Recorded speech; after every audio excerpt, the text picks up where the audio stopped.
स्वागत है आपका चार्टर्ड बडी के जीएसटी कोर्स में। ऑल्दो ये एक प्रैक्टिकल कोर्स है पर थ्योरी भी उतनी इंपॉर्टेंट है। बिना थ्योरी को अच्छे से समझे आप प्रैक्टिकल काम अच्छे से नहीं कर पाएंगे, काफ़ी मुश्किल होगी। इसलिए हम पहले अच्छे से थ्योरी करेंगे फिर प्रैक्टिकल की तरफ मूव करेंगे। जीएसटी जीएसटी होता क्या है? गुड्स एंड सर्विस टैक्स इसकी फुल फॉर्म है। पर ये होता क्या है? देखिए, गुड्स मतलब सामान। सामान मतलब जिसको भी हम टच कर सकते हैं, इसको एक जगह से दूसरी जगह ले जा सकते हैं, वो सामान होता है। जैसे माउस हो गया, फोन हो गया, ये सामान होता है। सर्विस जो दिखती नहीं है, जिससे सेवा दी जाती है। जैसे आप ये कोर्स करने के बाद जीएसटी की सर्विसेज देंगे, रिटर्न फाइलिंग की सर्विसेज देंगे बिजनेसेस को, तो सर्विस होती है। जैसे मोबाइल रिचार्ज, वो सर्विस होती है। हम कोई छू नहीं सकते, कुछ हमें मिलता नहीं है, पर हमें एक सेवा मिलती है, उसे सर्विस कहते हैं। इन पर जो टैक्स लगता है उसको जीएसटी कहते हैं, goods and services tax. GST का मतलब है गुड्स एंड सर्विसेज टैक्स, मतलब वो टैक्स जो गुड्स एंड सर्विसेज की सेल पर लगता है। मतलब जब बेचते हैं तो जो बिजनेसेस होते हैं, जो सामान बेचते हैं, उसको कस्टमर से कुछ अमाउंट कलेक्ट करनी पड़ती है। कितने अमाउंट कलेक्ट करनी होती है देखेंगे हम। हर गुड्स और सर्विसेज पर अलग अलग रेट है, देखेंगे उसके बारे में भी। पर कुछ अमाउंट कलेक्ट करनी पड़ती है और गवर्नमेंट को देनी पड़ती है। क्यों देनी पड़ती है?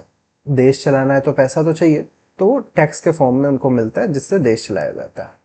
इसको 1 जुलाई 2017 से लाया गया था। ठीक है, ऐसा नहीं कि किसी ने बोल दिया कि करना है तो हो जाएगा। ये पार्लियामेंट में एक्ट पास होता है, फिर ये इफेक्ट में आता है कि ये करना है। ये जो रूल बन चुका है, लॉ बन चुका है।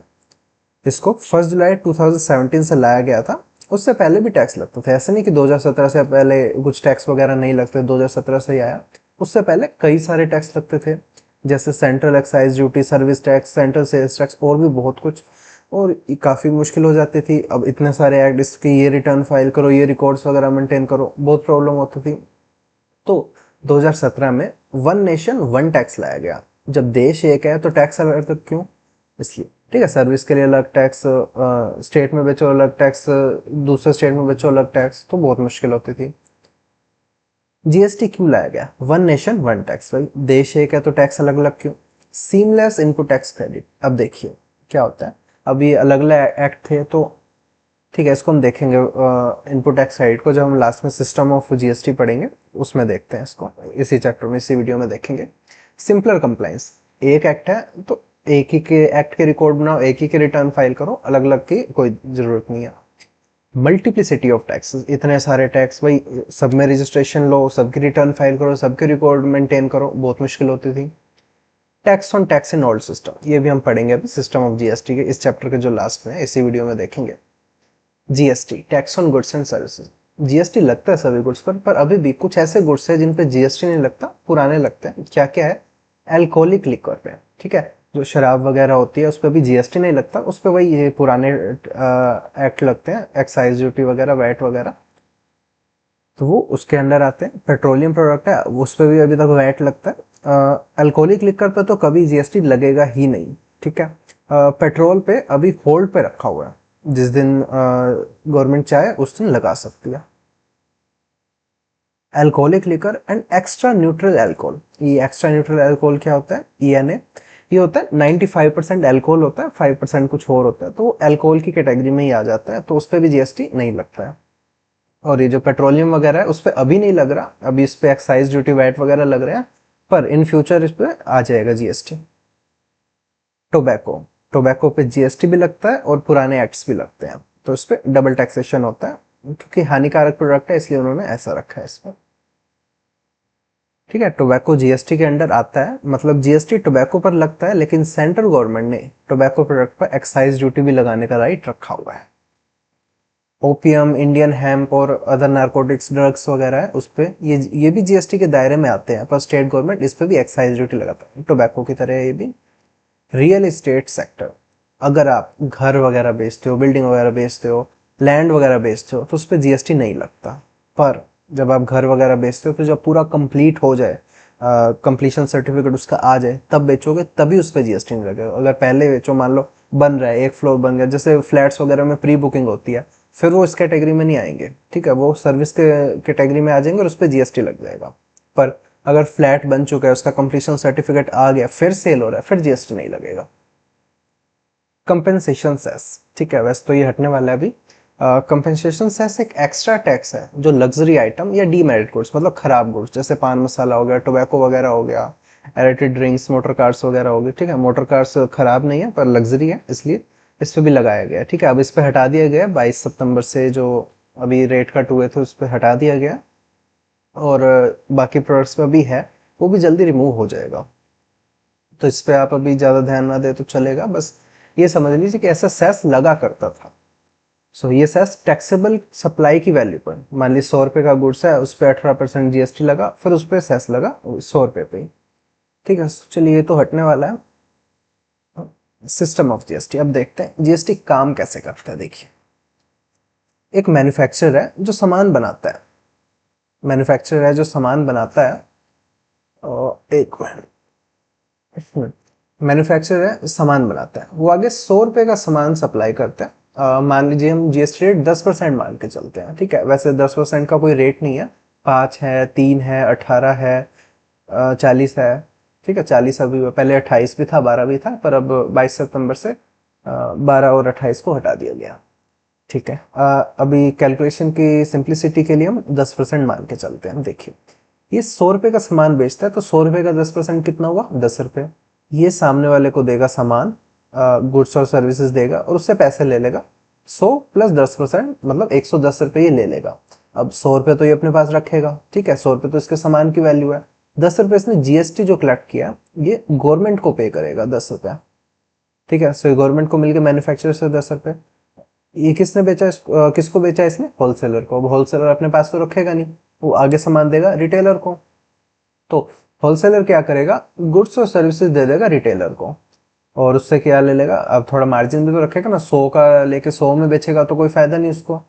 मान लीजिए उसने 150 रुपए में बेचा, और 150 का 10% कितना हुआ, 15 रुपए। तो उसने 150 प्लस 15 जीएसटी ले लिया। 150 तो उसके सामान की वैल्यू है, वो रखेगा इसका सामान की वैल्यू प्लस इसका मार्जिन, ये तो ये रख लेगा 150 रुपये। ये 15 रुपये उसको देने हैं। अब पर 15 रुपये सीधा नहीं देगा। देखिए, 10 रुपये तो उसने ये दे दिए ना, भले डायरेक्ट नहीं दिए, मैन्युफैक्चरर के थ्रू दे दिए, तो वो ये क्या करेगा, 15 रुपये जो इसने कलेक्ट किए माइनस 10 रुपये जो ऑलरेडी मैन्युफैक्चरर को पे कर चुका है, ठीक है। इसको क्या बोलेंगे, आउटपुट टैक्स। जो उसने सेल, आउटपुट मतलब जो सेल हुई है, उस पर जो उसने टैक्स कलेक्ट किया वो थे 15 रुपए। 10 रुपए जो उसने मैन्युफैक्चरर के थ्रू पे किया, मैन्युफैक्चरर जिससे भी उसने सामान खरीदा, उसने पीछे वाली पार्टी को जितना जीएसटी दिया, उसको बोलते हैं इनपुट टैक्स क्रेडिट, ठीक है। मतलब हमारे पास क्रेडिट है, हम इसको यूज कर सकते हैं। तो ये 5 रुपए जो है गवर्नमेंट को पे कर देगा। ग्रोस में तो 15 रुपए पे हो गए ना, 5 रुपए ये पे कर रहा है, 10 रुपए इसने मैन्युफैक्चरर के थ्रू पे किए, तो ऐसे 15 रुपए 15 रुपए पे हो गए। ये गवर्नमेंट को पे करेगा 5 रुपए, 15 माइनस 10, 15 जो इसने कस्टमर से कलेक्ट किए, और 10 रुपए जो परचेज पर इसने पे किया है, ठीक है। अब ये जो रिटेलर है ये भी अपने पास नहीं रखेगा, ये जो रिटेलर है ये भी अपने पास नहीं रखेगा, ये आगे कस्टमर को पे करेगा, कस्टमर, ठीक है। तो ये क्या करेगा, गुड्स और सर्विसेज इसको देगा, और इससे मान लीजिए 200 रुपए, ठीक है। 50 रुपए इसने अपना मार्जिन रखा, 200 रुपए प्लस 10% जीएसटी 20 रुपए। अब ये भी 20 रुपए तो सीधा नहीं पे करेगा, 200 रुपए तो इसके हैं ये रख लेगा, पर ये 20 रुपए जो इसने जीएसटी के नाम से है वो गवर्नमेंट को देने हैं। अब ये भी 20 रुपए पे नहीं करेगा, ये क्या करेगा, 20 रुपए माइनस जो 15 रुपए इसने ये जो होलसेलर को दिए थे, ये 15 रुपए माइनस करके ये भी 5 रुपए पे करेगा। सो ये गवर्नमेंट को पे करेगा 5 रुपए, 20 रुपए माइनस 15 रुपए, 20 रुपए जो कस्टमर से इसने कलेक्ट किए, और 15 रुपए जो इसने परचेज पे पे किए। तो जब भी आप किसी से सामान खरीदते हो और वो भी जीएसटी में रजिस्टर्ड है, वो आपसे जीएसटी कलेक्ट करता है, तो उसका क्रेडिट मिल जाता है, ठीक है। जो आप जीएसटी, अगर आप बिजनेस है, अगर आप जीएसटी पे करते हो, वो आपका खर्चा नहीं है, वो आपका एक क्रेडिट मिल जाता है, जो आपको अपने सेल के जो लाइबिलिटी बनते हैं उस पर यूज हो जाएगा। जैसे सेल की लाइबिलिटी बनी 20 रुपए, इसने जो होलसेलर को पे किए थे वो थे 15 रुपए, तो 5 रुपए इसके जो है नेट इसको कैश में पे, मतलब कैश या बैंक से पे करने पड़ेंगे। तो अब अगर हम उस पर वापस आते हैं, देखिए, सीमलेस इनपुट टैक्स क्रेडिट मतलब हमें आईटीसी मिल जाता है, जो हम जीएसटी पे करते हैं, खर्चा नहीं है बिजनेस के लिए, कस्टमर के लिए वो खर्चा है पूरे 20 रुपए जो उसने पे किया, पर अगर आप बिजनेस कर रहे हो तो आपके लिए वो जो जीएसटी पे किया आपने खर्चा नहीं है, उसका आपको क्रेडिट मिल जाएगा। फिर जब आप सेल करोगे उस पर जो आपको टैक्स देना है उसमें से माइनस हो जाएगा, ठीक है, तो ये वन नेशन वन टैक्स हमने समझ लिया था, सीमलेस इनपुट टैक्स क्रेडिट समझ लिया, सिंपलर कंप्लायंस एक एक्ट है तो एक के हमें रिकॉर्ड वगैरह मेंटेन करने हैं, तो ये हमने समझ लिया। मल्टीप्लिसिटी ऑफ टैक्स ये समझ हाँ ये भी हमने समझ लिया कि एक के मेंटेन करने, ठीक है, ये एक ही पॉइंट हो गया ना, ये दोनों एक ही पॉइंट हो गया। Tax on tax in old system, चलिए इसको देखते हैं। ठीक है, पहले ये तो हमने समझ लिया, अब क्या होता है एक बार समझते हैं। पहले क्या होता था, पहले क्या होता था, मान लीजिए ये मैन्युफैक्चरर है, इसने 100 रुपए प्लस 10 रुपए मान लीजिए इसने दिया, 110 रुपए का, ये मैन्युफैक्चरिंग पे अलग टैक्स लगता था, ठीक है, ये इसने पे कर दिया। होलसेलर को कितने का पड़ा, 110 का। अब इसको ये नहीं मिलेगा, ये सिर्फ मैन्युफैक्चरर का टैक्स पे लगता था, ठीक है, तो अब इसका इसको क्रेडिट नहीं मिलता था। अब ये क्या करेगा, आगे देगा रिटेलर को, होलसेलर के बाद रिटेलर को। अब इसको 110 का पड़ा, इसने तो अपने 50 रुपये रखने हैं, तो ये क्या करेगा, 160 प्लस 10% 16 रुपए। अब ये आगे देगा कस्टमर को, कस्टमर को अब इसको कितने का पड़ा, 160 प्लस 16, 160, और इसने कितने रखे थे, इसने 50 रखे थे, ठीक है, 50 210 प्लस 10% जीएसटी, 10% जीएसटी कितने हो, 21 रुपए। फाइनल कस्टमर को कितने का पड़ा, 231 का, ठीक है। हाँ इसका इसको क्रेडिट मिल जाएगा, जो इसमें 16 रुपये 110, हाँ।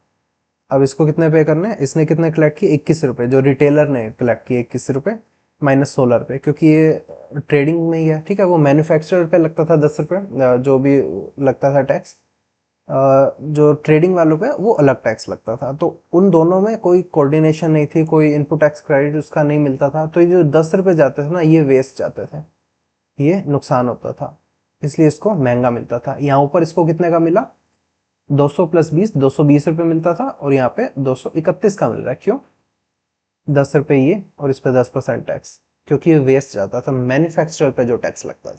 पर अब जीएसटी ने मैन्युफैक्चरर ट्रेडर सब मिला दिया, ठीक है। ट्रेडिंग क्या होता है, आप सामान खरीदते हो फिर आगे बेचते हो, खुद नहीं बनाते, तो उसको ट्रेडिंग कहा जाता है। होलसेलर रिटेलर दोनों इसी में कवर हो जाते हैं। सो जीएसटी ने मैन्युफैक्चरर और ट्रेडर दोनों को एक ही कर दिया, तो इनपुट टैक्स क्रेडिट मिल जाता है, इसलिए सामान सस्ता मिलता है जीएसटी में, ठीक है। 2017 से ऐसा हुआ था।